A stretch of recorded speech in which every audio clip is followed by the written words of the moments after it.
Hello. Are we all on? Sweet. I think so. Cool. Luke's cutting up the garnishes because we're so efficient and professional. So how's everyone's week been? Good, thank you. And yours? Yeah? What you been up to? Anything happening that's different? Stirring Luke. That's Different. though. Different. She said different. Different. Biggest question is how's everybody else going out there? That's a good Seems point. to be everyone's been getting excited about gin, which is good. We've had a lot of really good feedback this week, I think, about what people want to see in terms of tastings and such, which is good. So Thank you. thank you to everyone out there giving us a bit of feedback, a bit of information, because It's a lonely life in here. it's very lonely. We could all just create our own opinions about what's going on while we stare at a the phone. The other thing I thought I'd mention is that this week we've changed our filming setup. So if there is any technical difficulties, please let us know. So if there's sound or video quality problems, please just leave a comment so that we can try and do something about it. If not, we hope this all goes well. Yeah. Beautiful. So, I don't know all that much about gin, but where did gin come from? What is it? What is Explain it? yourself. Gin, explain. Explain. Gin is spirit with juniper. Does it have to have juniper? No juniper, no gin. Ooh. So, Compulsory factor. yeah, number one. that's probably the defining factor is juniper. Historically,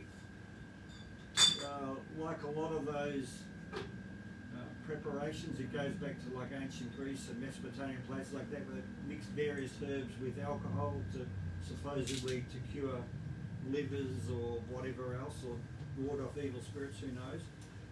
So there's been a long tradition of mixing various herbs with alcohol for supposed medicinal or religious reasons. So apart from juniper, what necessarily is usually in gin? That's going to be your answer, not my question. Anyway, let's go back to the history, because it wasn't really until about the 11th century really that distillation came along and got going. So it was not long after that the juniper style preparations were mixed with spirits as opposed to wine or beer or whatever else. And so from those times, there's recorded history of juniper preparations like gin being around in somewhere between the 11th and the 13th century. People seem to have disagreements whether the Italians documented it first or the Dutch first documented it, but the Dutch have laid claim to it. Speak up. Carmen says speak up. Yeah, just Sorry. speak up a little bit. Thank you, Carmen. We do need to know these And things. while you're there, hello Ashley, hello Sharon. Hi gang. Chris? Woohoo! Christine. Woo. So, yeah, the ones that everyone knows about before it really became gin was a thing called Geneva, which is Your sister Dutch says speak up. and Belgium. Still speaking up. You need to speak louder. Well, if your sister says she wants to hear you, that's weird, right? But talk louder. Thought I was talking loud. I'll have to start yelling. Anyway, yes. So the Dutch or / Belgians had Geneva, which is probably the precursor to gin as we know it. And then it was Can I make it louder on here? round the time of William of Orange, who was a Dutch noble who ended up taking over England in, I don't know, 16th century, somewhere there. And he was a big fan of Geneva, so that sort of made it a fairly popular thing in the British courts. But the big thing that swung it was the fact that the English armies were fighting the Dutch armies against the Spanish and against the French at the very time around then, and they got pretty keen on it too. And it's also where the term Dutch courage came from, because the English coming back from the wars were particularly fond of the way the Dutch would have a shot of Geneva before they went into battle. So they sort of took on that idea as being a good thing to do. And when they got back to England, of course, they needed, we're having fun here. They needed preparation was like your neighbour. So various people in England then started distilling what they thought was your neighbour, and it became gin as we know it. Now, the original forms of gin in England were sweeter than what we're used to now. They weren't a London Dry. They were what we would probably call an old time, so could be quite sweet. It really wasn't the London Dry gin as we know it. Wasn't really fashionable until probably somewhere around the last 100 or so years. Apparently my voice is nice and clear because I'm near the phone. You can do all the talking. No, I don't know. Is it clearer now that you've moved the thing closer? Sorry if it's a bit wobbly. We are, as we go, we might have to adjust the camera, so we may have to move it around a little bit. Sorry if that makes anyone feel nauseous. What about gin and tonic specifically? So why did tonic come into the picture? Sorry, I was running away, so you may have already mentioned it. No, I didn't mention that at all. No, that's good question. Good question. Gin and tonic.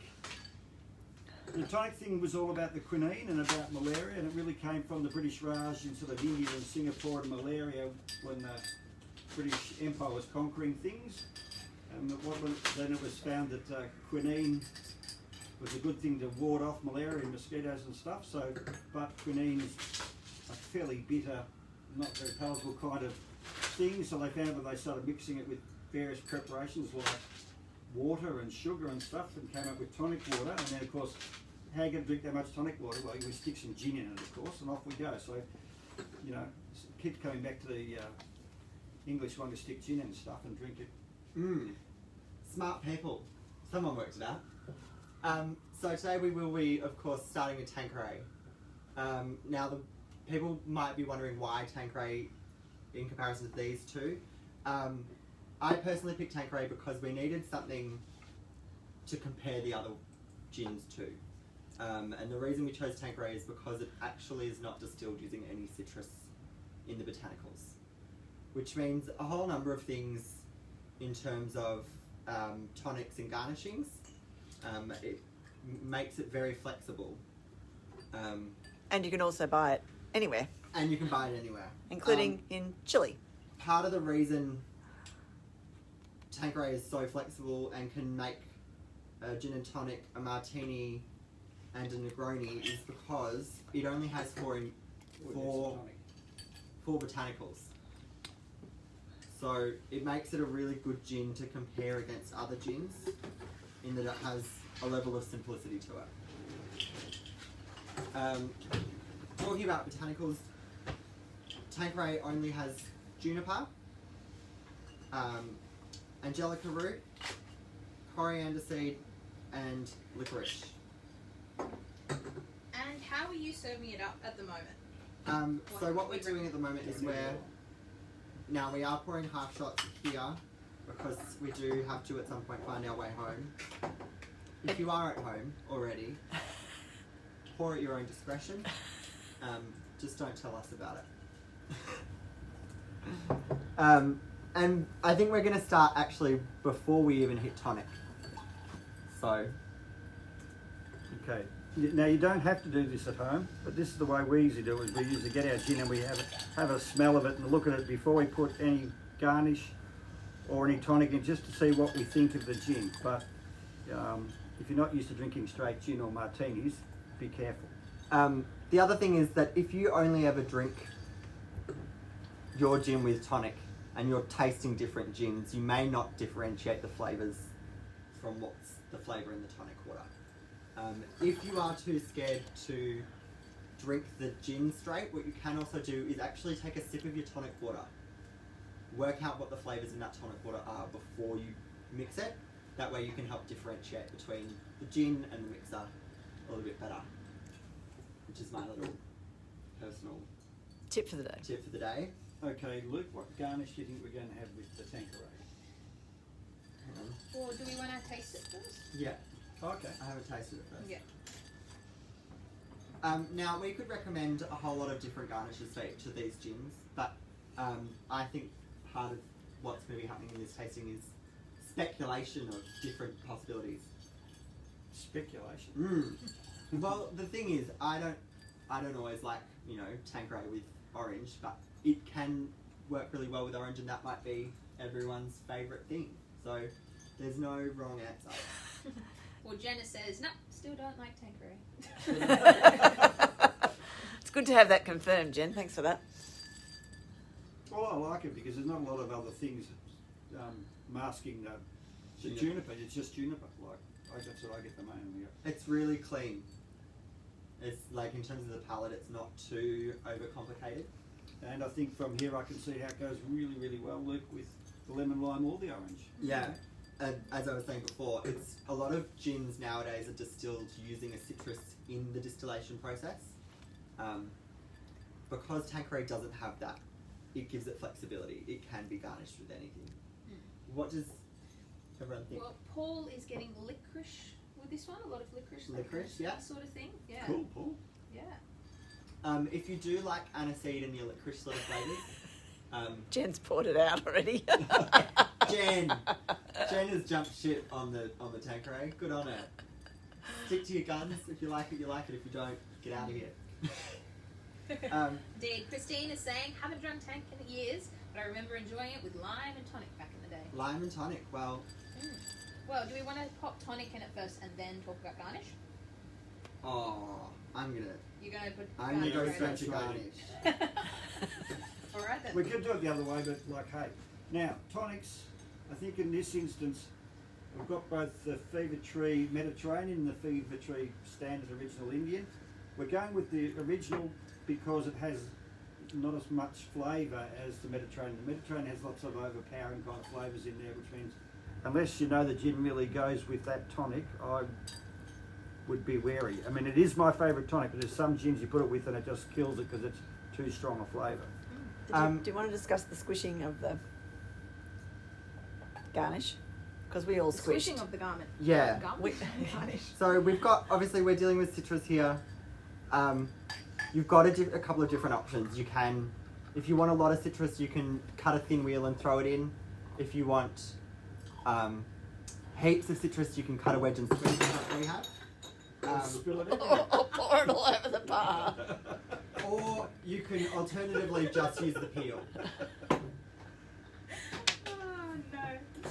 This is absolutely So classic. that's what Ross thinks about. So Ross, Jen, Can I try again, Luke? Ross has thrown his out as well. Ross has just accidentally spilt his all over the desk. Beautiful. Yeah, Paul has asked wedges versus slices, which, yeah. A wedge gets you more juice. So if you like your citrus, do a wedge. If you want something a little bit more subtle, a wheel of lemon or lime or orange always looks nice. Where's that? We've also got Yeah. Moet. Apologies if I'm pronouncing your name incorrectly. Or you can even rub the lime on the rim of the glass and then drop it in. Ashley says you should call a cab. For everybody at I home's haven't had anything to reference, drink yet. Ross has not had a drink yet today. So before That's anyone fine. calls taxi, Beautiful. That's what Well, that is okay, his business. let's give this a go. beautiful. On the screen. I'm gonna pour Ross another gin and tonic. Give me one moment. Have I got the gin?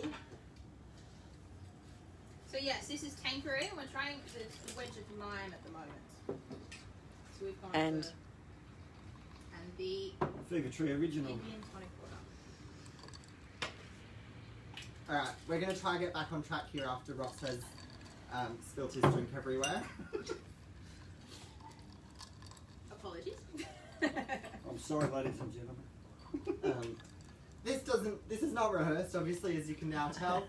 It's definitely not scripted. We because- spent all day practicing me splitting my drink. What are you talking about? Now you're putting lemon in it. I'm going for lemon this time. So, I can't be the same as It was everybody obviously the else. lime. a that bit was of the problem. consistency here. Ross has moved on to lemon for whatever reason. How do you like it with lemon? Yeah, not bad. I think I like the lime better. But anyway. Alright. got I that. really like this. I'm not a huge fan of tonic water usually, but I really enjoy this. Maybe because it's the lime that's really doing it for me. Cool. I like that. Yeah. The Fever Tree is also not very sweet. If you've tried Schweppes tonic, it's way too sugary. Well, no, I find it usually too bitter. Oh, Yeah. oh, okay. So I don't know. Interesting. Well, the real difference between, say, the Fever Tree and the Schweppes is this has real quinine in it, and Schweppes only has quinine flavouring. So This will actually ward off the malaria and the mosquitoes, where the other one was probably won't. I did read somewhere that you'd have to have a lot of tonic water to actually do anything. Oh, all right then. Okay, we'll have to have a what then. I read Oh well. upon research, the reason that gin and tonic were put together was things like juniper and angelica root, which is one of the other botanicals. Angelica root was used to treat things like indigestion, stomach pain, fevers, coughs, colds, and animal bites, Yeah. and all sorts of things like that. So then, when they discovered that quinine was good for malaria, they realised that they were already putting all sorts of medical things in gin. And then you've got the medical benefits of anti-malaria quinine. So, hence how it got its name tonic, because it was a health tonic. So they put it all together, and it was something that would keep everyone happy, because angelica root is also a stimulant, so it can be really good for fighting off infections. Makes you quite lively, as we've discovered by Ross tipping his drink everywhere. We've got Josh at home trying with lemon and pepperberry. We've got people saying prefer with lime. Love these trees. Lime is divine. Not too sweet. It doesn't ruin the gin. Cool. Yeah. And Christine's saying fever tree is awesome because it doesn't taste like Schweppes. Exactly. We agree, Christine. Wonderful. We're very thankful that we've I got. think as the artificial quinine flavour is one, but also I think it's the sugar. It's a bit too sweet for me. That's Yeah. my take on it. Have you mentioned Mr. Charles Tanqueray? Oh, so Tanqueray's been around since the 1800s. Originated in London, and the distillery was actually partially damaged in World War II in bombings, and they moved the distillery to Scotland, Okay. which is quite interesting, where it's still distilled to this day. And it was started by Charles Tanqueray and his brother, who came from a long line of clergymen, gave up the family business of, So religion, God, having God. religion, and decided to make gin, Go for a true spirit. along with Quite apparently spiritual. he was quite a crazy man. He also wanted to make horseshoe polish and animal medicines and all sorts of wacky weird things. So Cool. I'm kind of a little bit enamoured by the fact that it's a good balanced gin made by an absolute bonkers old English bloke. Is the Tanqueray distillery up near Edinburgh somewhere? Is that where was it? I'm not entirely sure, to be completely honest. Well, do we want to move on to our poltergeist, or do you have any last comments? What would you think about? Where would you want to be drinking this? This Everywhere. Yeah. Genius of Tanqueray. If you don't like it, and this is my advice to some people who don't like Tanqueray, you can get, because it's got so few botanicals in it, you can get really fancy with your garnishes. Yesterday I did a test and put tarragon in it, which is quite a very herbal, aniseedy, almost cucumbery flavoured herb, and it can take a lot of that. So you can really change the taste of Tanqueray if you want to get fancy. And good in a Negroni? Good in a Negroni, good in a martini, actually, surprisingly. Okay. I wouldn't have thought of in the martini, but cool. Nice. So that might go with the Mediterranean too, because it's... That's a good point. Anyway, Yep. Well, shall we move on to poltergeist then? Okay. Too Gorgeous. easy. Now, I have a question about the poltergeist because it's the unfiltered. What does unfiltered mean? Okay, there's multiple parts to this story. We're going to talk about the poltergeist. The first is you've been there. I have been there. Tell us all about it. I mean, I've only read about being there. You've been there. It's a beautiful distillery just out of Hobart in Tasmania. It's an old sort of country home of a settler down there, and it was built by the convicts. And what I find it really fascinating, it's called Poltergeist because back in the day there were sort of the pagans that believed there could be witches and evil spirits around it. So even in the horse stables, they've got etchings on the windows, sort of I've forgotten what they're called. I don't know. They're called. To ward away evil spirits. Yeah, basically. I think it's like a hexafoil or something like that. And it's basically, to ward away evil spirits. And it's possibly, they're not sure, the oldest pagan symbol in Australia, which is quite cool. And that's also why they've got sort of The Poltergeist. Poltergeist X-foil symbol on the label as well. And they've also taken a lot of influencing from the things that they found there, like bits of old gin bottles and things like that to sort of make the colours on the labels and all of that. So they're quite nice. They've got a lot of history there. Yeah. Cool. Yeah. Now what's pretty good about this one? Well, it first came to my attention because I was reading about new gins a while ago. And its first outing was at San Francisco Wine and Spirit Fair, where it won a double gold medal at the first thing out, which was pretty remarkable and that was 4 years ago. And then so I got in because I thought, well, that was a pretty fair calling on how good is this. Oops, I've done it again. Yeah, give it to Luke, he says. Yeah. For future reference, Yeah, don't let Ross. Ross has just spilt his whole drink all over the desk, and yet he is the one with a whole bottle and a jigger. And then last year was the third time in a row that it won double gold, which has not happened Long time. in International Wine and Spirit Fair before. So they gave it a trophy for being the first Spirit Fair to win double gold 3 years in a row. And it's just been recently announced, well, they won double gold again this year. So that's 4 years in a row. So quite extraordinary. That's outing. practically unheard of. Well, it's the only time it's ever happened. Oh. So somewhere along the line, the Americans and the people in San Francisco particularly must really love this gin. I think it makes a particularly good gin and tonic. I think it's a cracker. Now we just put it on ice, and straight away you can see that it's clouded. Cloudy? It's Lucian, yes. Which is part to do with the unfiltered business. Now, what happened originally with this gin, they made it and they filtered it, which they still do. It looks like that, very similar, it's slightly different label. And they had a writer out from New York, and they went through the distilling process, so he decided he wanted to taste some out of the vat before they filtered it. And he tasted it and said, this is far better than the other one, you should be bottling that and don't worry about the filtering. And he was right. That's why we have this, that wins all the trophies. But the other thing is, because it's unfiltered, it's still got all the essential oils in there, so as soon as it starts getting a bit cold, it goes cloudy because all your oil starts to separate out. In the same way you get with absinthe and things like Pernod, which will go Ricard. Other pastis, yeah. pastis, gentian liqueurs. Also gives you that great mouthfeel, I think, having that extra, all of those oils in there. Yeah. Now, straight off the bat, I'll say this has a lot more scent to it than the Tanqueray. This is really pungent on the I know nose. with this one has Tasmanian pepperberries, which makes it stand out, I think. I'll get a good big punch of juniper to start off with. I get also a bit more coriander, Oh, yeah. a little bit Yeah. more of Yep. that green herbaceous note to it, which is nice. Yeah. Well, Amanda's asking, does it have a lot of florals in it? See, the sense of florals, Christine has mentioned maybe violet. I actually, now that Christine mentions that, I do get violet out of this.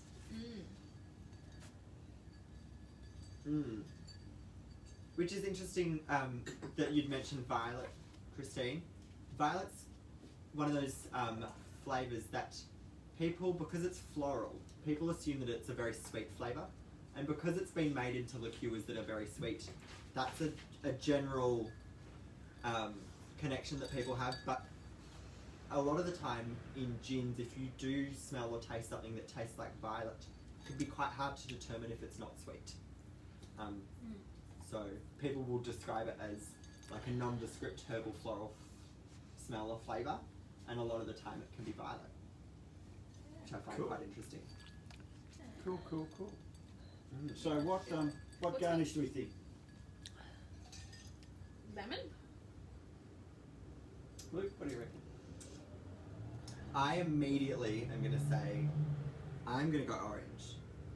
Ooh. But I think anyone else can make their own decisions. Okay. Because I think this will be really interesting with some different... I think I'm going to have orange too.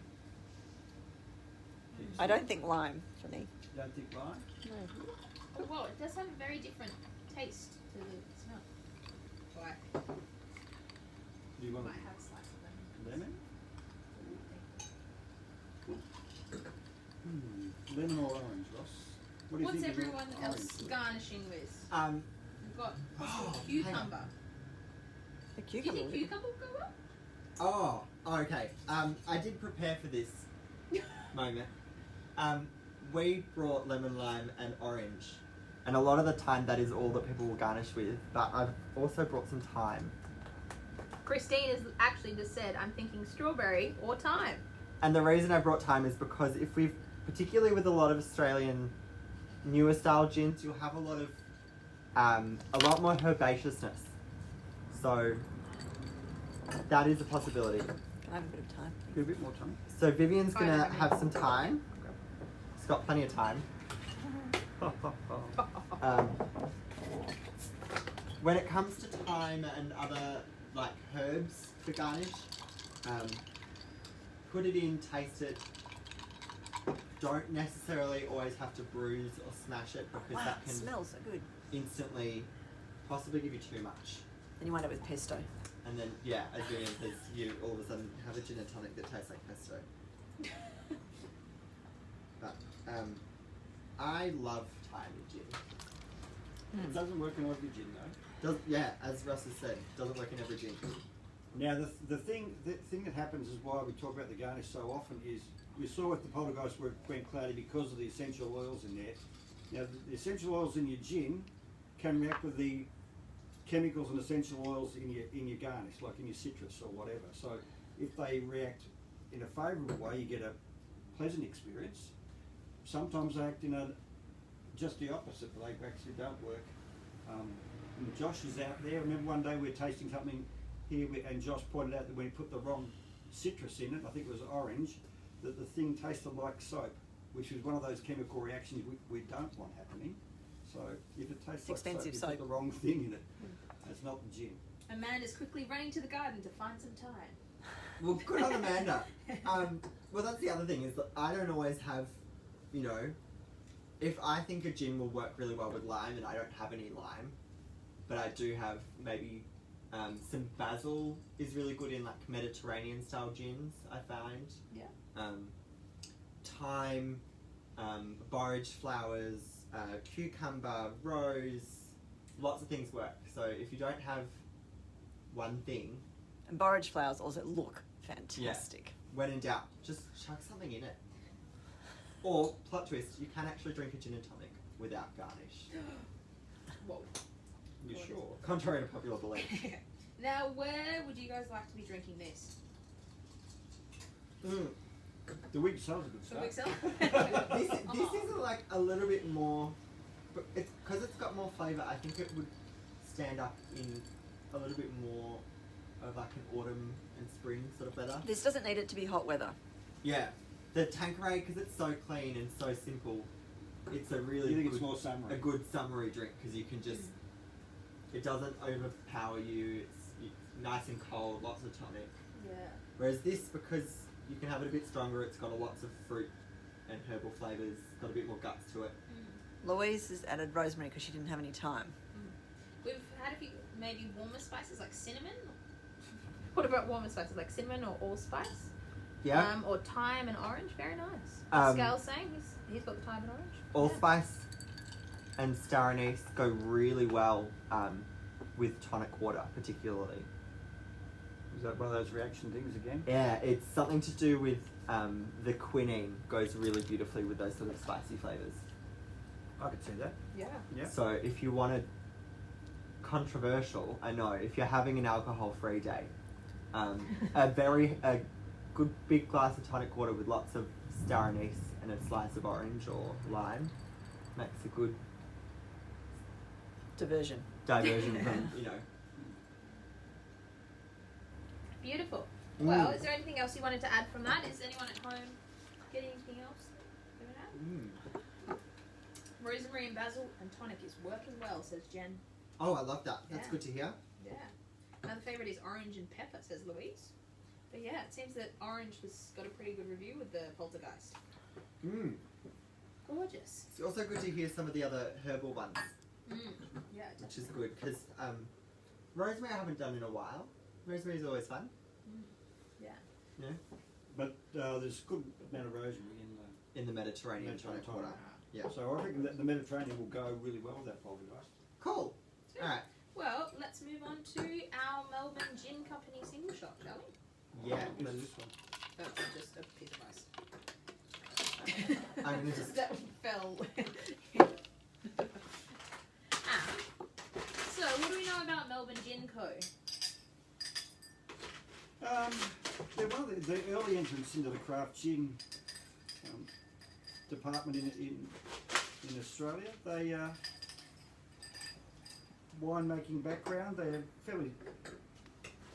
Their space in the craft gin was taken over by Four Pillars, really, but they were out before Pillars, and in the early days we sold a lot of the MGC because it was such good and interesting gin, and they were the first one to really get serious about things like orange and those sorts of flavours in Australian botanicals.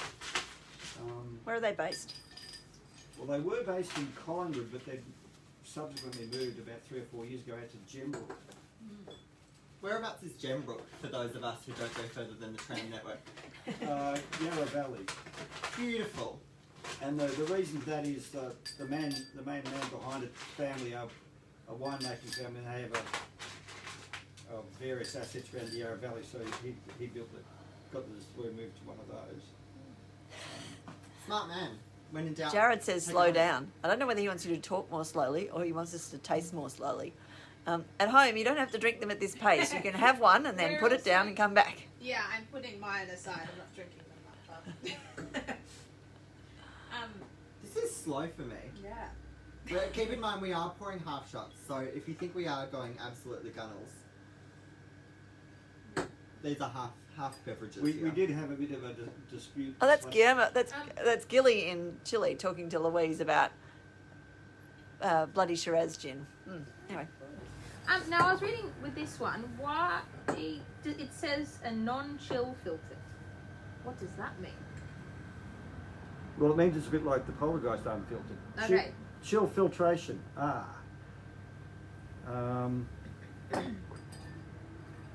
Most gins and vodkas and whiskies and stuff originally were all non-chill filtered, which means they weren't filtered at all. They were just as you made them. That's how they were. As soon as you start filtering it, you start taking out. But is non-chill filtered any different to how the Poltergeist is filtered, or is it based on the It's same? not unfiltered. Oh, unfiltered. Yeah. My understanding, and I might be wrong here, Ross. Yeah. What we've talked about, particularly in the Poltergeist, is when we chill it down with ice, all of the things in the gin start to separate out. So what they realised, and this is something that has been done pretty prevalently in sort of things like moonshine, if you get your spirit down to a really, really low temperature and filter it, all of the separated out oils and things and the impurities that are in there are really easy to filter out. So they do it particularly with vodka because they want to remove as much impurity as possible. So you'll see that some vodkas are distilled and filtered up to 5 times, and that's the purpose. Yeah. That becomes a problem in something like gin where you've put all of these botanicals in. And you want the flavours. And you want the flavours, and if you chill it down, you'll be filtering out the flavours. So what they're saying is they filter it at a warmer temperature, either room temperature or higher, but not down closer to the negatives, There you go. Yeah. so that you can keep all of the botanical flavourings, etc. Also, there's a bit of backstory and history to chill filtering. That it came from shipping Scotch from Scotland to America, and it goes in the hull of a boat and sails across the Atlantic and it gets there, and that's fine. But when it does it in winter, it gets so cold, it goes cloudy. And in the early days, the Americans would reject it because it was cloudy, and they thought if it was cloudy, there was something wrong with it. So then the Scots decided the only way to satisfy them was to make sure they chill filtered it before they sent it. So no matter how cold it got across the Atlantic, it would not be cloudy when it got there and be rejected. So if you filter it at a lower temperature, you're preparing it to to travel look and across taste good at that temperature as well. Yeah. Interesting. Alright. All right. So Melbourne Gin Company, single MGC. shot. Oh, the single shot. Single shot? Well, it just means instead of mucking around with multiple distillations and what they put in and when they put it all in the still at once and just go bang. All in one go. So this isn't the standard MGC dry gin. This is their limited edition gin. And this is fairly recent, is it? No? I think it's 2018. I was reading. Yeah. Yeah, 2018. I think they've done it a couple of times. Very different smell Yeah, to the really other different. gins. There's a little bit more I've got a bit of pepper in there. pepper. Almost a bit of a woodiness on the smell, which is quite It's refreshing. that lemon myrtle-y kind of smell. Anybody else getting that? Mm. Is that So what I'm getting? Vivian, you've got more Australian native botanicals, you think? Yeah, I think so. But I think that's also that woody sort of smell that you're getting. Yeah, I'm definitely getting a little bit more. It might even just be things like angelica root, orris, cassia bark, which is related to cinnamon.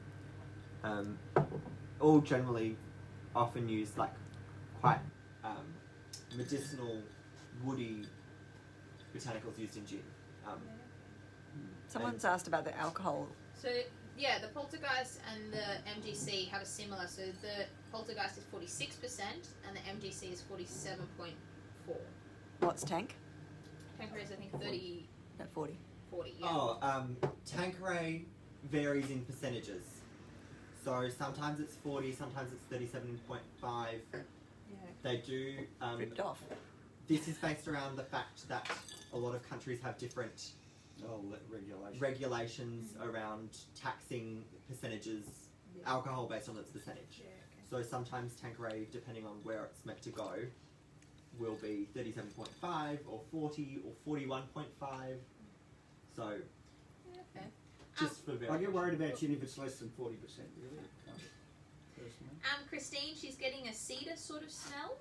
She's getting a very earthy and herbaceous kind of smell, and Carmen is getting earthy, woody tones. Mm. I think that's definitely. been fairly unanimous then.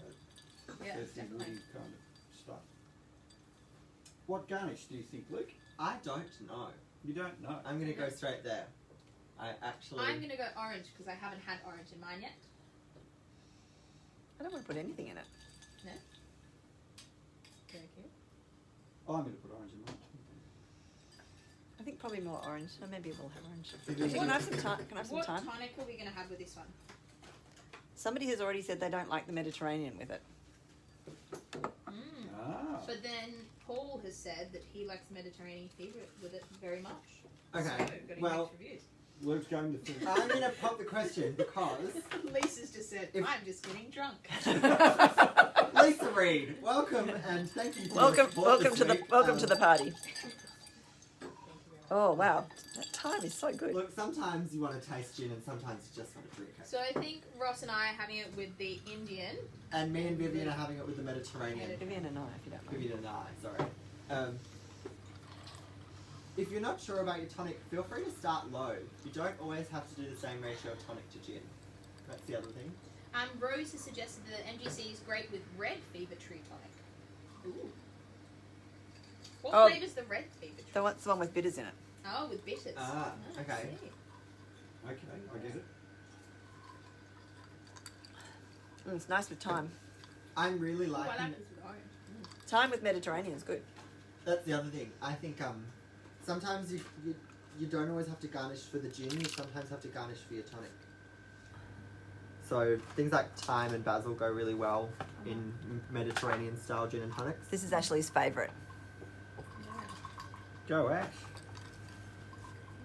Yeah, Rose has said the Mediterranean, I find it too floral for the earthiness of the single shot. That's fair enough because it does, brighten it up. Good with Takes good with the- thyme though. The time? I think the thyme, along with the Mediterranean tonic water and some of the earthier botanicals in this gin, I'm actually almost getting notes of like pine, Oops, nicely. which is quite interesting. I like it a lot with the orange, isn't it? This is again not a really summer. Doesn't have to be a summer gin for me. Well, this is interesting because we've put this with orange and Mediterranean tonic, but we've said it's got woodier flavours, so I think this would be really good with, as someone said earlier, allspice or star anise. Yeah. Definitely hold up strong enough flavours to hold up in a Negroni or a martini. But I think that's just a really good sort of either drink it on the rocks or with a small amount of tonic. It's got a lot of its own flavour, so it doesn't necessarily need So Mediterranean. a whole bunch of tonic water. Well, yeah, Christine, she's having lime and having it with Indian tonic. Definitely. Lovely. That would work. Beautiful. Pretty flexible though, I reckon. Yeah. Yeah, as I said earlier, there's no rights and wrongs when it comes to garnishing. When in doubt, put something else in and try it. I think a bracket of gins, these are all good gin and tonic gins because you could put lemon, lime or orange in any one of them and not get... So we've pulled a very diverse bunch here. No, but Yeah. you quite often if you get the garnish wrong in some gins, it just tastes dreadful. Like there's some you put things like strawberry in and it just turns to yuck. Yeah, that's something I've noticed particularly when a gin distills with one very high quantity of certain citrus. Particularly, sometimes there are gins that are distilled with lots of orange that if you put lime in them, they taste like soap. And there's other gins that are distilled with lemon. If you put orange in them, they taste like almost a bit dirty, sort of that off soil sort of taste. So Interesting. I think we've got a very flexible group of gins here. Yeah, I was saying, Paul has said that it's Cal's favourite with the Mediterranean, and Josh has said lemon and basil is good. So we've got a big mix. Fantastic. Yeah. Cool. Gorgeous. So we've got a big mix of possible garnish on that, which is interesting. Now, Paul has a question. Did Hendrix invent the cucumber garnish? No. No. Plot twist. Hendrix is well known for being very cucumber forward. And I actually despise Hendrix because to me it actually overpowers its other botanicals. But prior to Hendrix, craft gin with cucumber was started by Martin Millers. Martin Millers came out of England and is made with Icelandic water, so incredibly pure glacial water from Iceland. And they're very specific about the fact that they before they distill, they use hundreds of cucumbers in the still, and they by hand go through and de-seed all of the cucumbers, so that none of the bitter seed flavour goes into the gin. But I think you'll find that cucumber's probably been used in the garnishing gin before Martin Millers, but they were the first ones to make a big thing In about craft gin. it. So. Yeah, they were the first ones to make a big thing about it.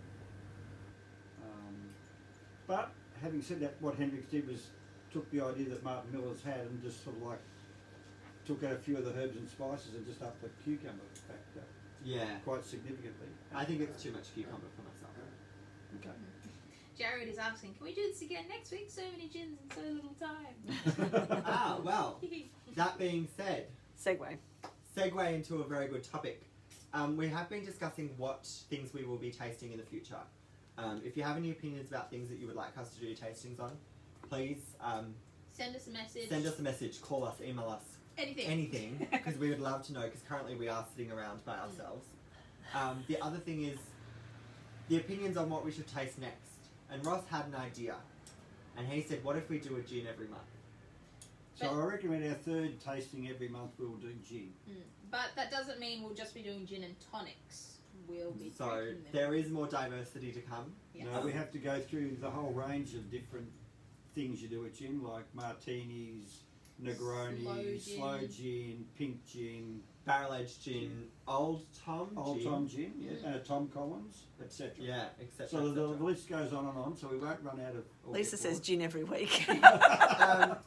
Look, to be completely honest, at the moment we have more than 300 gins. So when it comes to picking things to taste, we've got heaps to choose from. And 95% of it is craft gin. So We're going to taste other things as well. we have no shortage of gin, but we do want some diversity. We will be doing other things. Other wines coming. Carmen wants Well, whiskey. next week we're going to be doing Riesling. Riesling? Do you want to talk about our possible taster kit, taster set for our Riesling? So you might, if you are following along at home, some people have received small gin tasting sets that come in a 100ml bottle. So that would be approximately, Good work, guys. yeah. Well, yeah, 10 that's what standard people have drinks. been getting. But with these ones, it's a 375ml bottle, so it means half a bottle of wine, and you can have the 3 different bottles of wine for $40. Yeah. Yeah, the $39.95 works out. So we worked out we could do what is essentially a half bottle. We do all 3 wines, and it comes out the same price as the gin tasting pack. So each week that we do a tasting and we send out tasting packs, it'll be the same price each week. So if you want to follow along, let us know. So you can either buy the full bottles, 3 bottles are. Not a frame? So we've got the Yalumba Y series, we've got the Vickery Y Reserve, and we've got the Henry Frost, and you can get all 3 of them for $60 in store here. Or the half bottles for $40. $40. We'll do the same thing where you can text the number and I'll give you a call and arrange all of that stuff. Also, a huge So thanks. we didn't say one thing. These are all Riesling. So next week, untrendy as it might be, Riesling, we're doing Riesling. Before it gets too cold. Yeah, before it gets Yeah. too cold. It's good autumn drinking. And the discussion is the week after that we'll do flavoured vodka. I'm very excited for that tasting as well. And then after flavoured vodka, we're going to do a red wine, probably a Shiraz or a Cabernet, not sure. I Some vote discussion. Cabernet. You vote Cabernet? I vote Cabernet. Okay. And then after that, it'll be gin. But yeah, just a massive thank you for everyone coming along and buying our gin flats. They've been... We were not expecting No, we weren't expecting it at all. how so well it's received awesome. this has been. We have spent this week. Very- I would like to say thank you to Eva and Ross, who have spent a lot of this week bottling, labelling, posting, delivering. delivering, calling, emailing everyone. There are heaps of people out there with little bottles of gin who are tasting along. Thank you to everyone who's really got into that. We are I'm actually so enamoured by that. It's awesome. It's good. We'd also like to say thank you to a few other people. Yeah. Massive So thanks for Fever Tree Fever Tree really came through today. sending us a...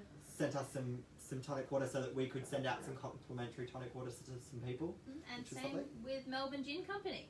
was Yeah, thanks to Perfect Hugh timing. from Hugh walked MGC. in. We were talking today about, what was it yesterday? Yesterday. I think it was. Yesterday about the tasting. And I was and- on their Instagram and I was like, oh, that's this guy making a cocktail. And then he walks in the door and I was like, that's a bit weird. Yeah. Yeah, Eva's sitting there staring at her phone on Instagram looking at MGC, and 2 seconds later Hugh walks in the door. So That was quite funny. Perfect Thanks. timing. Yeah. thanks Hugh. Massive thank you. Yeah, so that's basically everything.